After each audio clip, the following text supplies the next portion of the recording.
இந்த படத்தை எடுக்கணும்னு இந்த கதையை சொன்னபோது புரிஞ்சுது ஒரு சோல்ஜரோட கதைன்னு. அதுக்கப்புறம் அவங்க ஒத்துக்குவாங்களா அவங்களோட ஃபேமிலி இந்த படமாக எடுக்கிறதுக்கு இருந்தது. அதனால தான் எல்லாருமே தேங்க்யூ டு த ஃபேமிலின்னு சொல்கிறாங்க. அதெல்லாம் வேணாங்க, நாங்களே கவலையில் இருக்கோன்னு ஒரு வார்த்தை சொல்லியிருந்தா இந்த படமே கிடையாது. ஆனால் அவங்க பெருந்தன்மையோடு அதை சொன்னாங்க.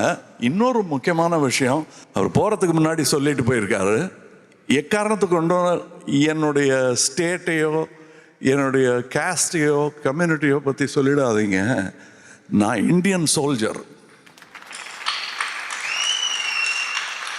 அதாவது அவர் மெட்ராஸ் ரெஜிமெண்ட்டில் இருந்தாலும் ராஜஸ்தான் ரெஜிமெண்ட்டில் இருந்தாலும் அவங்க ஊர் எங்கேங்கிறது தெரியாது. அதை எங்களுக்கு ஞாபகப்படுத்தினது அவங்க அம்மா இல்லைங்களா? ஸோ அதுதான் பாரத் மாதான்னு நான் நினைக்கிறேன், இல்லைங்களா?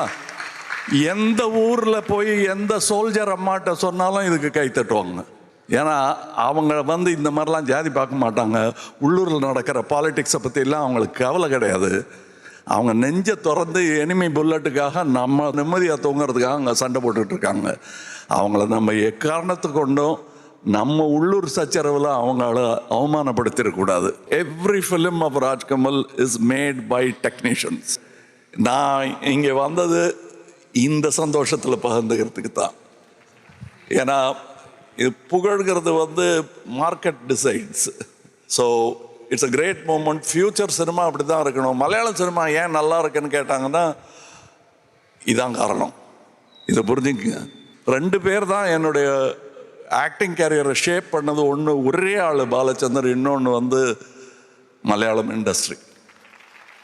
So thank you for this opportunity to celebrate the actual heroes, and Mukund Varadarajan is much better actual hero than all of us put together. I salute him. I salute many more soldiers who will fight for us and some who will die for us. Jai Hind.